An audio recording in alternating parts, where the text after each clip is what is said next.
5, 4, 3, 2, 1, 0।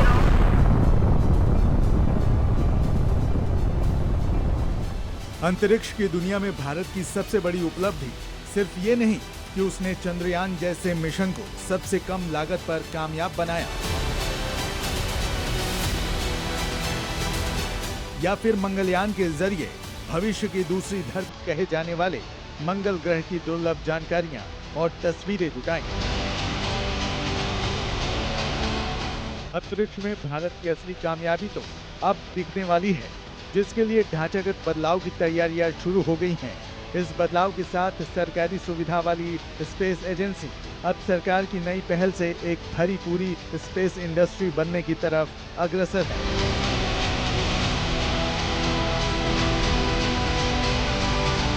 And we have liftoff. अब आसमान में सिर्फ रॉकेट लॉन्च का गुबार नहीं दिखेगा, बल्कि इसके बदले बड़ी मात्रा में धन वर्षा भी होगी। And isn't this quite something? Vikram one ने अपनी स्पेस इंडस्ट्री की तरफ बढ़ा भारत। 2033 तक लक्ष्य $44 अरब। अगले 7 साल में भारत इस लक्ष्य के करीब भी पहुंचता है तो स्पेस मिशन सिर्फ रिसर्च का मिशन नहीं रहेगा, बल्कि ये डेटा मैन्युफैक्चरिंग से लेकर टेलीकॉम, एग्रीकल्चर, लॉजिस्टिक्स और डिफेंस सेक्टर से जुड़ा रणनीतिक आर्थिक सेक्टर बन जाएगा।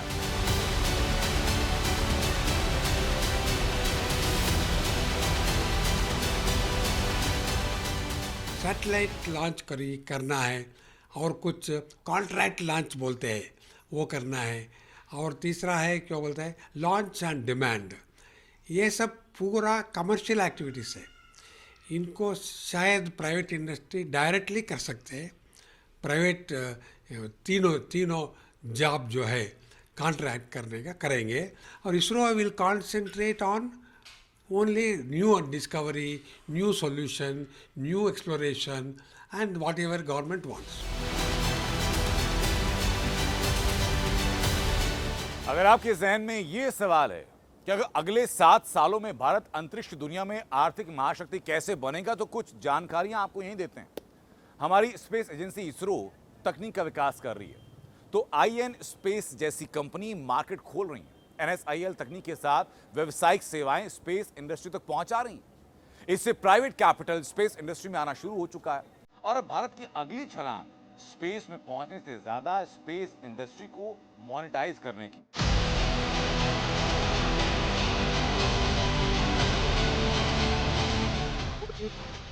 भारत में एक ऐसी स्पेस इकोनॉमी तैयार हो रही है जिसमें रॉकेट बनेगा देश में, अलग अलग सैटेलाइट हम बनाएंगे और उस सैटेलाइट से मिलने वाला डेटा बिकेगा पूरी दुनिया में। ये स्पेस इकोनॉमी का बेसिक मॉडल है।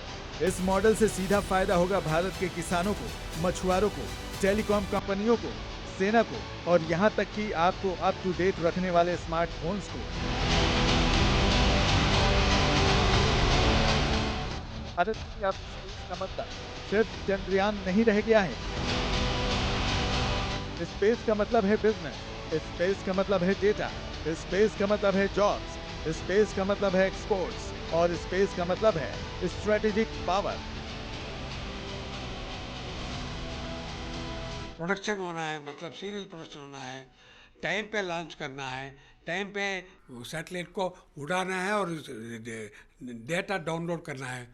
ये सब कमर्शियल एक्टिविटी होगा, उसके लिए टाइम और प्रॉफिट और क्वालिटी तीनों की ज़रूरत है। ये प्राइवेट इंडस्ट्री को बिजनेस मॉडल है, वो फाइन ट्यून करके ये तीनों वो सब कर सकते हैं। आपको ये जानकर हैरानी होगी, 2026 के जुलाई महीने तक भारत की स्पेस इकोनॉमी का आकार $9 अरब हो चुका है। इस दिशा में अगर इसी रफ्तार से विकास हो तो साल 2040 तक हमारी स्पेस इकोनॉमी के $100 अरब पहुंचने का अनुमान है। ऐसा इसलिए क्योंकि स्पेस इकोनॉमी का दायरा बहुत बड़ा है। स्पेस से मिलने वाला डेटा आपके स्मार्टफोन में नेविगेशन तय करता है, समुद्र में नावों की ट्रैकिंग करता है, मौसम की जानकारी देता है, चक्रवातों के पूर्वानुमान में मदद करता है, यहाँ तक कि खेतों में फसल की मॉनिटरिंग में मदद करता है। इसके जरिए इंटरनेट दूर दराज के इलाकों में पहुंचता है और कहीं भी अगर सड़क या हाईवे बनाना हो तो ये उसकी पूरी मैपिंग करता है। अभी जो सारा खेल है वो है स्पेस में पहुंच और सैटेलाइट्स के जरिए मिलने वाले डेटा का। टेलीविजन ब्रॉडकास्टिंग से लेकर इंटरनेट और आज के कंप्यूटराइज्ड दुनिया का हर काम इसी डेटा से होता है। यानी कि जिसके पास जितनी बड़ी स्पेस टेक्नोलॉजी है वो उतना ही बड़ा स्पेस पार और उतनी ही बड़ी आर्थिक महाशक्ति। इसके शुरुआत की अगर बात की जाए तो इसकी शुरुआत उसी रॉकेट से होती है जो कि अंतरिक्ष में पहुंचने की इकलौती गाड़ी है। स्पेस इकोनॉमी की असली शुरुआत उसी रॉकेट से होती है। 10 सेकंड के प्रज्वलन काल के पश्चात उसे भी भारत के अंतरिक्ष कार्यक्रम की बुनियाद इसरो के साथ शुरू होती है। आज करीब 7 दशक बाद यही इसरो एक नई रणनीति पर काम शुरू कर चुका है।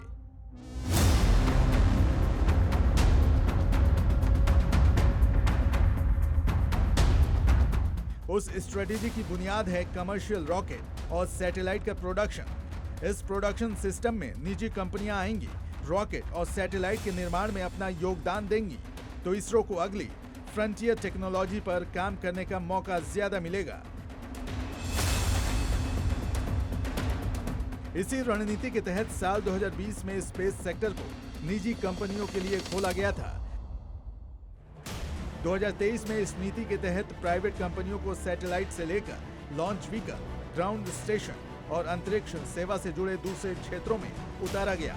इसके बाद इन स्पेस ई, जो प्राइवेट स्पेस कंपनियों के लिए सिंगल विंडो रेगुलेटर और फैसिलिटेटर बना, अब इसके जरिए इसरो से निजी कंपनियों को तकनीकी मदद सीधे मिल रही है।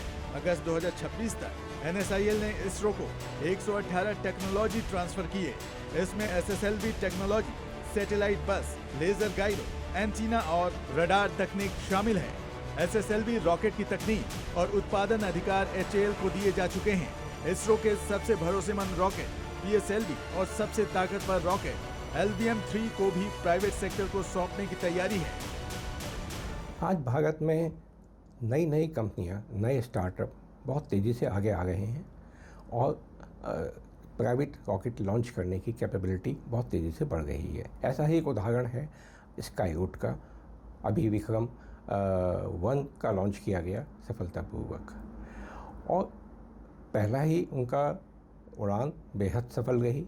विश्व के बाज़ार में भारत की इस कंपनी को, जिसने अभी अपना पहला कमर्शियल लॉन्च किया था, बल्कि एक्सपेरिमेंटल लॉन्च था, उन्होंने साथ में ले लिए इनके पायलट भी, तो उनके प्रति कितना विश्वास है, ये साख बनती जा रही है और ये साख आगे जाके बहुत काम आने वाली है।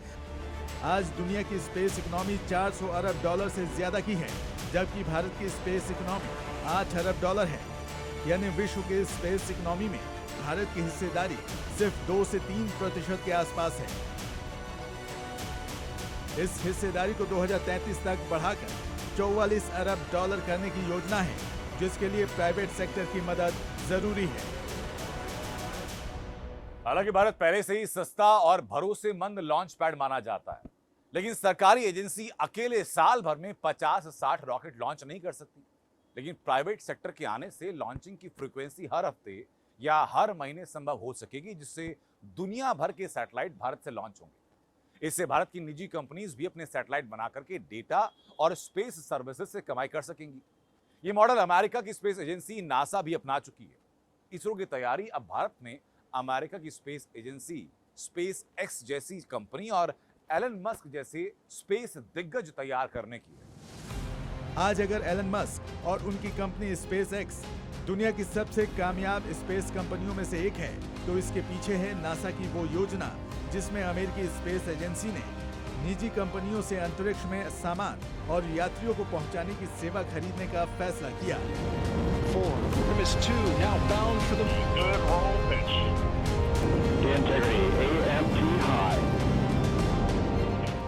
नासा की इस योजना का मकसद था निजी कंपनियों से रॉकेट बनवाना, उसे लॉन्च करना और उस लॉन्च के बदले कंपनी को भुगतान करेगा।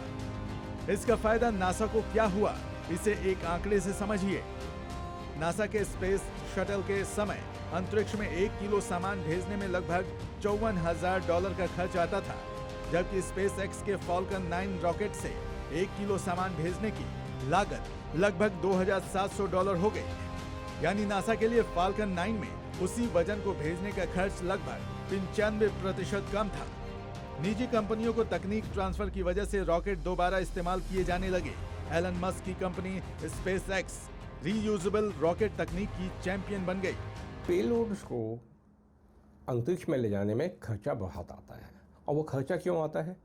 क्योंकि अब छोटा सा एक पेलोड होता है, उसके लिए एक विशाल काय रॉकेट जो एक बार में काम आ पाता है और बाकी उसके बाद अपने पेलोड को अंतरिक्ष में पहुंचाने के बाद वो ख़त्म हो जाता है। तो हम अपने रॉकेट को भी बार बार प्रयोग में ला सकें तो लागत बहुत कम आ जाएगी और ये करना होगा। आगे हमें बार बार प्रयोग में आने वाले रॉकेट चाहिए। जिस तरह से रीयूजेबल रॉकेट पे काम हमारे देश में भी चल रहा है, स्पेस एक्स में तो ये रूटीन बन चुका है, चीन इसमें काम कर चुका है, भारत में भी कुछ एक सफलता हमें मिली है। इस योजना की बदौलत अमेरिका दुनिया के व्यावसायिक स्पेस सेक्टर का सबसे मजबूत केंद्र बन गया है। 2024 में दुनिया में लॉन्च हुए कमर्शियल सैटेलाइट में अमेरिकी कंपनियों की हिस्सेदारी करीब 83% थी, जबकि नासा चंद्रमा, मंगल और दूसरे बड़े स्पेस मिशन के लिए अलग से काम कर रहा है। इसरो की योजना भी कुछ ऐसी ही है। इसरो की योजना 2035 तक भारत का अपना स्पेस स्टेशन स्थापित करने की है। इसके अलावा गगनयान से भारतीय अंतरिक्ष यात्रियों को अंतरिक्ष में भेजने और सुरक्षित वापस लाने की तैयारी शुरू हो चुकी है। इसरो चांद पर अपना स्टेशन बनाने की तैयारी भी कर रहा है। साल 2040 तक इंसानों को चांद पर भेजने और चांद की मिट्टी धरती पर लाने की योजना भी बनाई जा रही है। इसरो की भविष्य की योजना में शुक्र मिशन भी शामिल है। सूर्य जैसे ऐसे ताकतवर और नए जमाने के रॉकेट बनाएगा जो अंतरिक्ष में जाकर वापस धरती पर लौट सकेंगे, यानी रीयूजेबल होंगे। इन सब योजनाओं के लिए इसरो को ज्यादा समय चाहिए, जो निजीकरण के बाद उसे मिल सकता है।